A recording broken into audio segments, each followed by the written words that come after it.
There's a bunch of people out there that have these lives that are deeply unsatisfying, because I think somehow or another, through momentum and through things falling into place the way they are, and people trying to fit their lives around the way these pieces have fallen into place, there are so many people that are working all day long doing something that is deeply unsatisfying and almost painful to them. Yes. If you make furniture for a living, and you feel a great satisfaction out of that, and you sell that furniture, look, man, making furniture feels good. If you can do that, you could cut those corners perfectly and sand everything down nice and stain it, and then it's done, and you get the satisfaction, and you sell it to someone, and that pays your bills.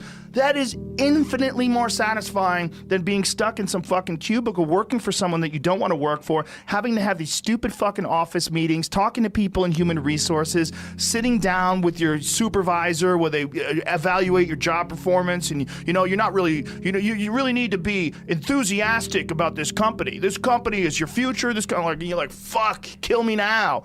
There's a lot of people out there that would way rather do something else, and I hope they understand that they can. Everybody's got these stupid barriers they put in their own head. You got to resist those goddamn things, because they don't do you any good, and they certainly define the potential for your future in a negative way that's not self-serving, and it's not even real. You put this artificial ceiling on the potential for what you're doing. If you hit a wall, okay, that just means you need to regroup and rethink. It doesn't mean that wall's there, especially when it comes to something like social media or like a podcast, something where you like it less, fix that. Figure out a way to do it. You can do that. And this idea that there's no way to get past the starting block today is just ludicrous. It's crazy. And it's just this poor thinking. And people that are trapped in bad situations, one of the problems is you feel like this is your future. You feel like you're fucked and you can't get out of that. There's no hope. There's no light at the end of the tunnel. There's no rainbow. And if you feel like that, that alone can be incredibly defining and limiting. But if you look at yourself objectively and say, okay, I kind of am fucked here. I'm in credit card debt. I'm working in a shitty job. I don't like what I'm doing, but I have some ideas. I need to feed those fucking ideas. I need to feed them and water them, and I need to set aside a certain amount of time every day to just try to make those things happen. You can do that. Wondering why other people's success, or wondering why other people are successful, is the refuge of losers. Wondering why other people are successful. Like, who gives a fuck? You can say you think it sucks, but to spend time wondering why someone is successful and hating on someone who's successful, it doesn't do any good. It's like, what is that old expression that jealousy is, it's a poison that does the opposite of its intended, is that your mind, you have a certain amount of bandwidth. This is why I don't read Instagram comments or Twitter comments or YouTube comments. Like, I don't have any time. If I read them, it's an accident. But to seek them out, like, you have bandwidth. I don't spend time wondering why I hate things or hating on someone or being jealous. You have, let's call it units. You have 100 units of bandwidth in your mind. So that means there's 100 units that you can spend on things you care about, or you could let your mind be occupied by some stupid fucking Twitter feud that you're in with some idiot that you don't even know, and you could spend 30% of your Twitter bandwidth or your mind bandwidth on this, and then you only have 70% for the things you love. And then maybe you're involved in some fucking relationship with someone who's an idiot, and you're arguing back and forth with them. Well, there's another 30% that's gone. Now you have 40% left. You have 40% for the things you love instead of 100%. But if you only concentrate on the things you care about that mean something to you, and I think that there's a lot of people out there that think somehow or another you're going to get to some place where you're living in silk sheets and you're getting your toes done while someone's dropping grapes into your mouth. I don't want that. I've never wanted that. That guy's not going to be happy. He's going to be bored. An hour into the grapes, you're going to get those fucking grapes away from me. Stop painting my toes. What am I doing in this bed? I got to do something. I'm not stimulated. The human organism, the animal that we are, needs constant stimulation because it evolved trying to find food and escape enemies, and find shelter, escape nature, escape the elements, try to survive, And this is the great joy that you have in taking care of your children, that you can protect your children from the elements and the enemies and feed them. And it's also the great sadness that you see in losers. When I see a loser, I see some guy who's 43 years old, lives in his parents' basement, and he fucking hates the world. I'm like, that was a baby. Man, this is a baby that somebody just gave shitty nutrients to, whether it's nutrients in the forms of food or in the form of thoughts and ideas and examples, and this kid developed these horrible self-defeating patterns of behavior that have led them to this point where they're this middle-aged person with no future and no idea of how to get out of this rut, and probably never will escape it, and might just wind up sucking on a gun. You know, I mean, this is the world that we live in today. And I think part of that world is because we have been fed this line of horseshit that you're supposed to seek comfort.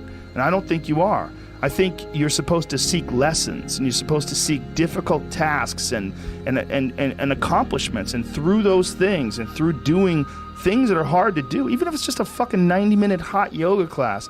I do a 90-minute yoga class, man. Those last 20 minutes, I do not want to be there, man. And I definitely don't want to give 100%. And I can cheat.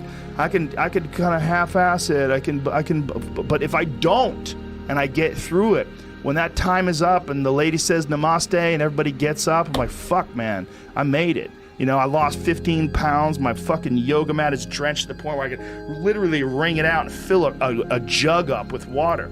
But through that struggle, I will now have a better day, and I better fucking do it again tomorrow or do something else, because if I just think, well, tomorrow I'm just going to coast and eat Twinkies and watch TV. Oh, hello, sadness, my old friend. Hello, depression. Because when you're not doing anything, you feel like shit. And that's just a part of being a human being. And we can pretend that we're something other than what we really are, and we can pretend, nah, me, man, I'm just cool, just chilling, doing nothing. Bullshit. You're a fucking human. You're a human being. You evolved from the fucking hundreds of thousands of years of hunters and gatherers and people that were struggling. Those human reward systems are carved deeply into your DNA. And if you don't respect that, if you don't respect the mechanism of happiness and fulfillment and what you really need to do in order to feel satisfied in life, camaraderie, love, family, friendship, struggle, testing yourself, learning, all those things are imperative. They're all a giant part of being a person. Concentrating on people that suck or being jealous about people that are doing well does me zero good. But instead, if someone does well, I can be inspired and I can get fired up by it. I mean, I figured this out in my early 20s.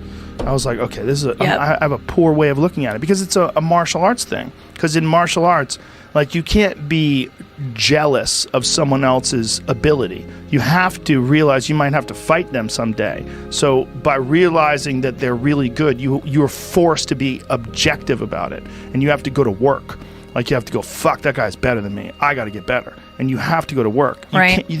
There's no positive benefit in underestimating someone. Underestimating someone will get you fucking killed. Like, literally. You're gonna get. But this is something I've cultivated for a long time and avoided things that make me unhappy and figured out what those things are and been very rigid about eliminating them from my life.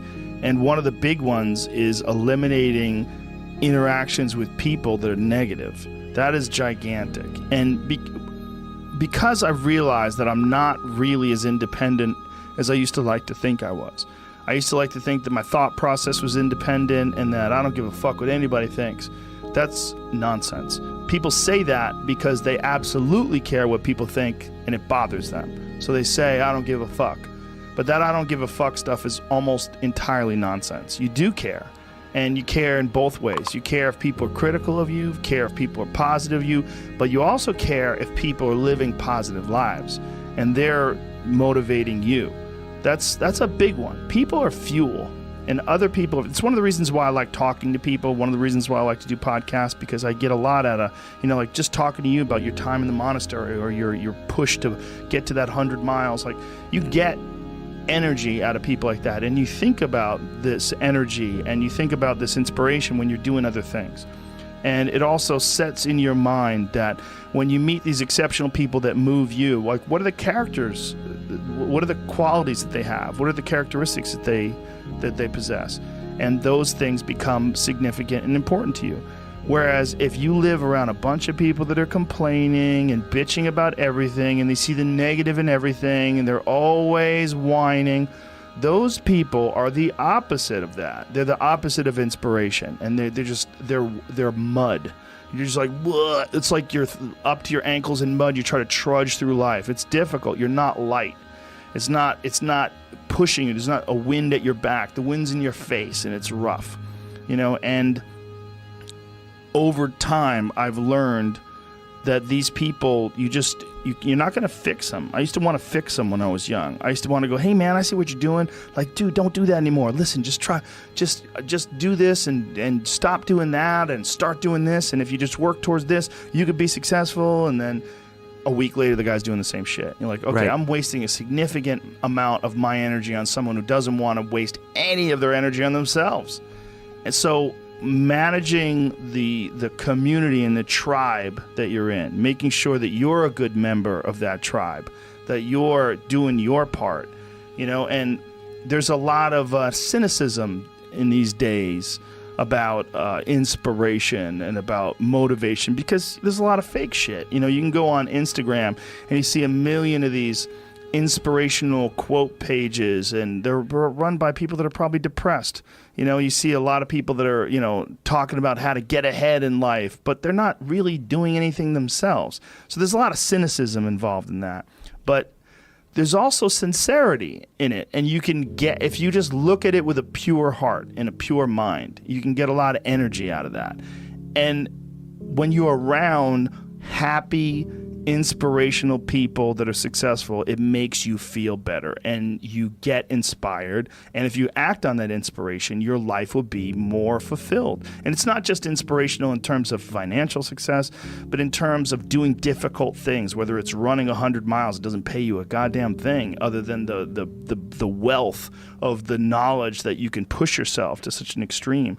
Or anything else, whether it's someone who becomes really good at playing chess, or someone who's really good at martial arts, or whatever it is. There's a great feeling in these overcoming these difficult things, because life is never this just constant state of, I'm at a 9 all day, and when I'm with my wife, I hit 10. Yay! And I stay like that. That's not real. What's real is, like, you saying that you went to this monastery and felt all this angst about meditating and being alone and not having your phone and not having the input, but then when it comes out of it, then you have this reward. So you push through this, and you had these uncomfortable feelings, and you came out of those uncomfortable feelings with this newfound appreciation for time and this respect for your own existence in your own space, and carving out 3 hours for yourself a day. That's where it all comes from. It all comes from life lessons, and the lessons are learned through struggle.